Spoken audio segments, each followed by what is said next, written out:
No ar, Minuto da Unicidade, com o pastor Tony de Souza.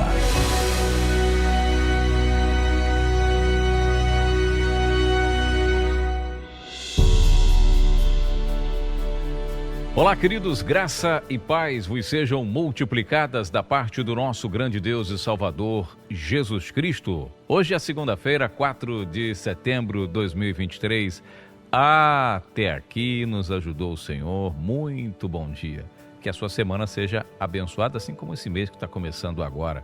Só para lembrar, você ainda pode se inscrever no seminário que a gente vai fazer. Vai começar, aliás, a turma nova agora na próxima semana, na outra semana. Participe, se inscreva, Seminário da Unicidade de Deus. Claro que tem outras matérias importantes, né? As matérias, as ferramentas teológicas, né? Algumas das principais, hermenêutica, sociologia bíblica. A gente traz aí as matérias importantes, como antropologia e, claro, Unicidade 1, Unicidade 2 e Unicidade 3, o que corresponde, em tese, à teologia sistemática tradicional, né? Nos cursos trinitários, né? Zoologia, teontologia e paracletologia. Unicidade 1, Unicidade 2, Unicidade 3, né? Dando ênfase à unicidade de Deus, e você pode reservar a sua inscrição através do 19 9898 02214. Você vai falar com a minha esposa, Elaine, e vai garantir a sua inscrição. Eu espero por você.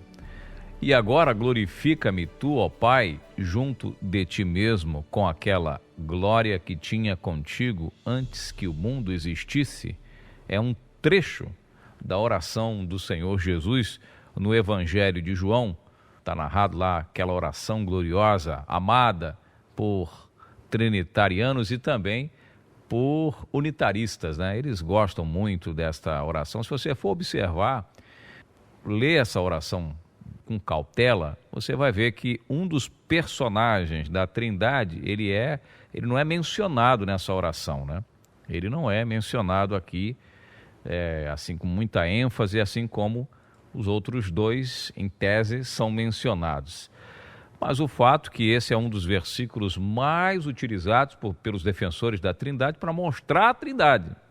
E um diálogo, supostamente, né, uma oração, é um trecho que supostamente fala de dois, é utilizado para mostrar aí que tem três. Já começa por aí um pequeno probleminha para a doutrina trinitária.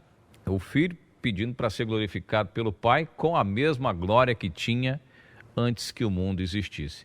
E quando nós analisamos o Antigo Testamento, principalmente, você não vê duas pessoas ou três pessoas nitidamente como fazem aquelas manobras teológicas trinitárias. Você não vê.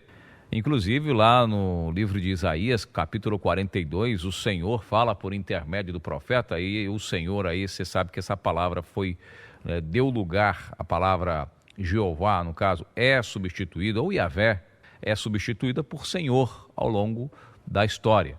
Mas aqui lê-se Jeová. Eu sou Jeová e este é meu nome.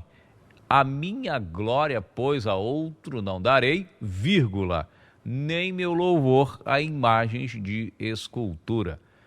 Só que aqui Cristo está orando, dizendo que havia uma glória compartilhada com o Pai.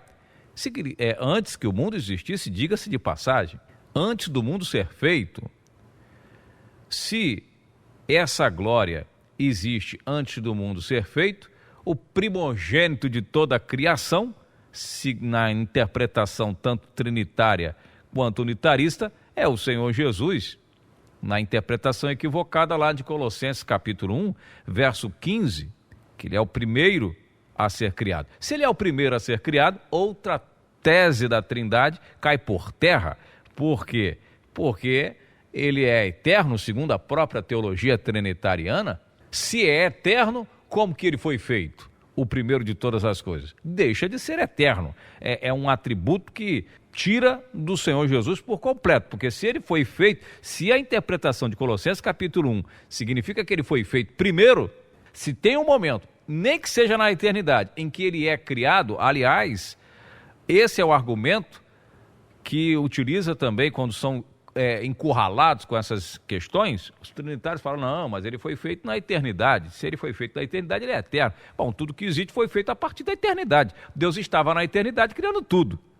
Se for levar por esse conceito, os anjos estão eternos, porque eles foram feitos lá na eternidade. É tudo balela, tudo conversa fiada.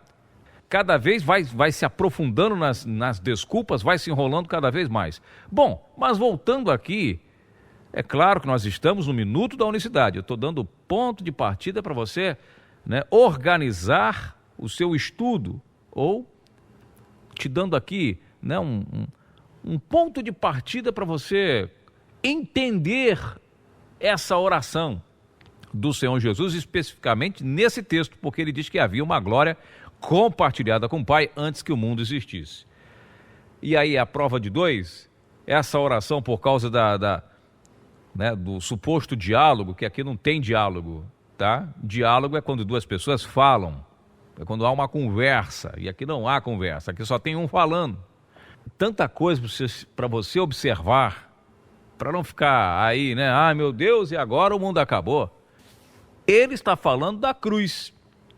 A cruz, ela é anunciada desde os tempos eternos. Veja o que diz a palavra de Deus. O profeta Isaías, sempre lendo lá, né? 46, verso 10, diz que ele anuncia o fim desde o princípio, desde a antiguidade, as coisas que ainda não aconteceram. Eu anuncio desde o princípio, desde a antiguidade, as coisas que ainda não sucederam. Que digo, o meu conselho será firme e farei toda a minha vontade. Ele anuncia as coisas antes que elas aconteçam, ele anuncia primeiro. Então ele anuncia as coisas antes que elas aconteçam. Os seus servos têm conhecimento disso tudo. Agora você veja o que diz, assim como ele pede para ser glorificado com a glória que tinha antes que o mundo existisse, o evangelista João, ele diz lá, no seu livro de Revelação, o livro de Apocalipse, dizendo assim, adoraram a todos os que habitam sobre a terra. Esses cujos nomes não estão escritos no livro da vida do Cordeiro, que foi morto desde a fundação do mundo.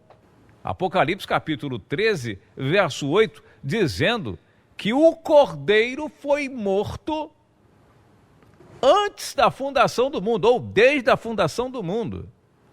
E Jesus fala, glorifica-me com a glória que eu tinha antes que o mundo existisse. Vamos contextualizar, essas duas passagens são muito importantes. Por quê?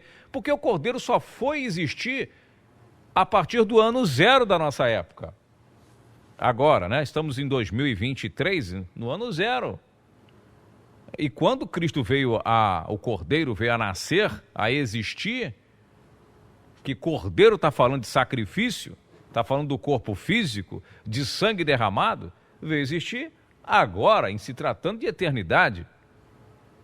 Como é que o Cordeiro foi morto desde a fundação do mundo? Desde o princípio. Desde que o mundo foi fundado, o Cordeiro já tinha sido morto. A Bíblia King James, ela vai dizer que o Cordeiro foi imolado desde a criação do universo. Outras traduções usam a expressão que o Cordeiro foi morto antes da fundação do mundo. Então esse desde aí é antes da fundação do mundo. E Pedro, ele reforça. Veja o que diz Pedro. Ele diz, mas com o precioso sangue de Cristo, como de um cordeiro imaculado e incontaminado, o qual, na verdade, em outro tempo foi conhecido ainda antes da fundação do mundo, mas manifestado nesses últimos tempos por amor de vós. Ou seja, Pedro explica, né, vai com mais detalhe ainda, dizendo que o Cordeiro foi morto desde os tempos eternos. Ou seja, o Cordeiro foi morto antes da fundação do mundo e revelado. Quer dizer, como que é isso?